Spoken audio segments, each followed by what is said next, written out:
मैं सवाल live in relationship के आधार पर करना चाहूँगी, उसे फिलहाल आप किस तरीके से देखते हैं? क्योंकि लिव इन रिलेशनशिप के इस ट्रेंड में इस पर भी सवाल ज़रूर खड़े कर देते हैं। देखिए ये जो अभी जो है, हमें लगता है कि विवाह के पहले साथ रखने वाला, हमारे सनातनी परंपरा में ऐसा कुछ है नहीं, शास्त्रों में तो नहीं है। एक बात हम आपको कह दें, हमारी मर्यादाओं में भी ऐसा नहीं। अब किसी को पाश्चात्य संस्कृति का अनुसरण करना है, विदेशी संस्कृति का, तो वो उसकी अपनी निजी आज़ादी है, कोई रोक भी नहीं रहा है। और लिव इन, देखो एक दृष्टि से यूँ कहा जाए तो अब क्या कह दें, अमर्यादित ही है। अमर्यादित इसलिए है कि विवाह के पहले एक साथ रहने की परंपरा हमारे सनातन में तो नहीं है।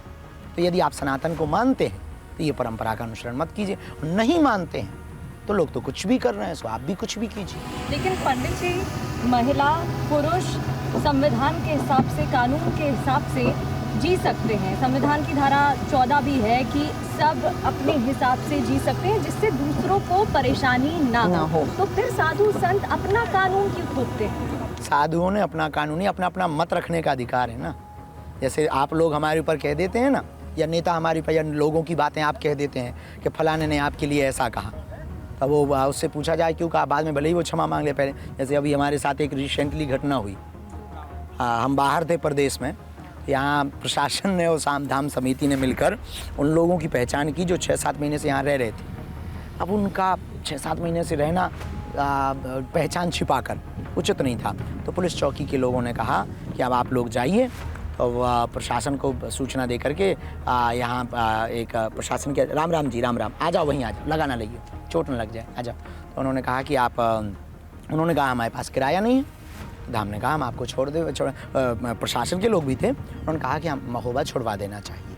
तो पुरुष भी थे, महिला भी थी, उनको ले जाया गया। किसी ने वीडियो बना दिया कि बाबा तो मनुष्य बेचते हैं, मनुष्य बेचते हैं, इतना गंदा आरोप लगा दिया।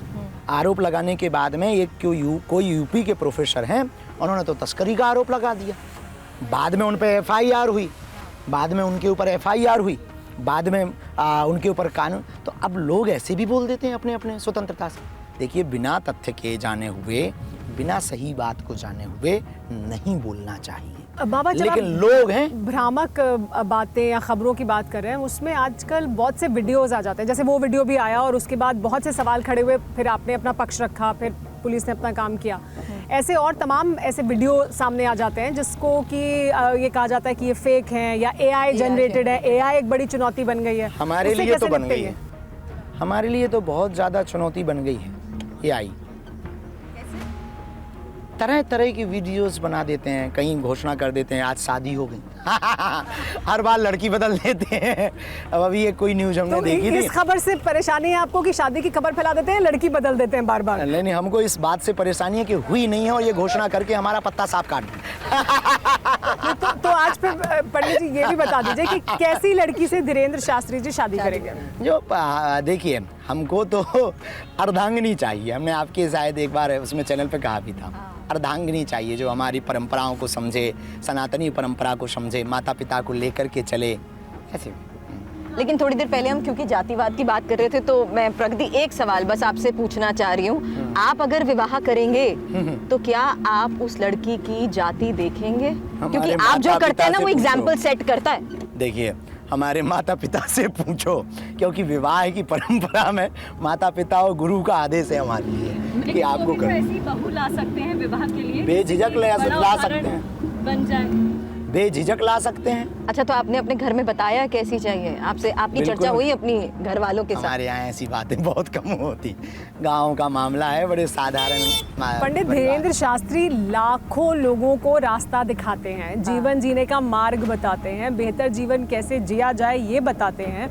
तो फिर ये तो आप संवाद अपनी माता जी के साथ भी कर सकते हैं कि ये आपकी इच्छा, लेकिन ये बेहतर होगा अगर हम ऐसा उदाहरण समाज में सामने रखें। तो देखो माता जी, ये संवाद तो कर ही सकते हैं, रख सकते हैं, बस संवाद रख सकते हैं, संवाद रखने में कोई अपराध नहीं। वो जानती भी सुनती भी तो हैं। टीवी कि बेटा जो है बयान, बेटा जो है समाज को एक करने के लिए लगातार अनवरत सेवा कर रहा है, उनसे आज्ञा भी ले रखी तो है। आपके ऊपर थोड़ा दबाव भी था, प्रधानमंत्री जब अगली बार आएंगे तब तक तो वो कह रहे थे कि ब्याह हो जाना चाहिए। हो जाना चाहिए, लेकिन कुछ ऐसे सपने हैं जो हम सोते हुए नहीं जगते हुए देखते हैं। उन सपनों को पहले पूरा करना है। हमें बुंदेलखंड के लिए कुछ बड़ा करना है, इस देश के भेदभाव छुआछूत मुक्ति के लिए कुछ बड़ा करना है, हिंदुओं के लिए कुछ बड़ा करना है, सनातन के लिए कुछ बड़ा करना है, अभी हॉस्पिटल को खड़ा करना है। नहीं, प्रगति ने एक बात बहुत लेकिन से- पूछी थी, हाँ। क्या इससे आपकी भी आज़ादी खत्म हो जाएगी? क्या ये नहीं कह सकते हैं कि आज़ादी खत्म होगी कि नहीं होगी। ये जितने विवाहित लोग, समय कितना होगा, क्योंकि हम तो सुन ही रहे हैं कि अब कब। और एआई को क्यों, आप खुद ही बता दीजिए, यहीं पर सबको पता लग जाएगा क्या है। फिर भी ये सारी चीज़ें बंद थोड़ी होंगी एआई वालों की उनके बारे में तो पता लेकिन है। उससे जागरूक रहने की जरूरत है। अच्छा, जब हम एआई से बहुत सजगता की आवश्यकता है। ये जितना सपोर्टर है उतना ही घातक है।